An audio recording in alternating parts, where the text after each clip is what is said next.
എത്തിച്ചേർന്ന എല്ലാവർക്കും Vedic village റിട്രീറ്റിൻ്റെയും ഞങ്ങളുടെ വ്യക്തിപരമായ വേദിനും ആദ്യമായി സ്വാഗതം നൽകുന്നു. എല്ലാവർക്കും സമൃദ്ധിയുടെയും സൗഹൃദത്തിൻ്റെയും ഒരു നല്ല പുതുവത്സരം ആശംസിക്കുകയും അതോടൊപ്പം സന്തോഷവും സമൃദ്ധിയും എല്ലാവർക്കും പേഴ്സണലായിട്ട് ഉണ്ടാകട്ടെ എന്നും വ്യക്തിപരമായ പേരിലും വേദിക് വില്ലേജ് റിട്രീറ്റിൻ്റെ പേരിലും ഞങ്ങൾ ആശംസിക്കുകയും കൂടി ചെയ്യുന്നു. അപ്പോൾ ഈ ഒരു നിമിഷത്തിൽ ഒരു കേക്ക് മുറിച്ച് മധുരം പങ്കിടാൻ വേണ്ടി നിങ്ങളെല്ലാവരും ക്ഷണിക്കുക.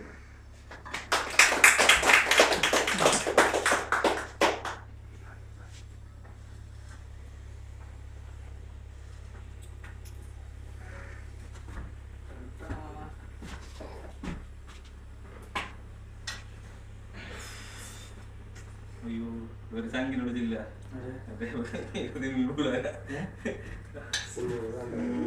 അമാരോടില്ല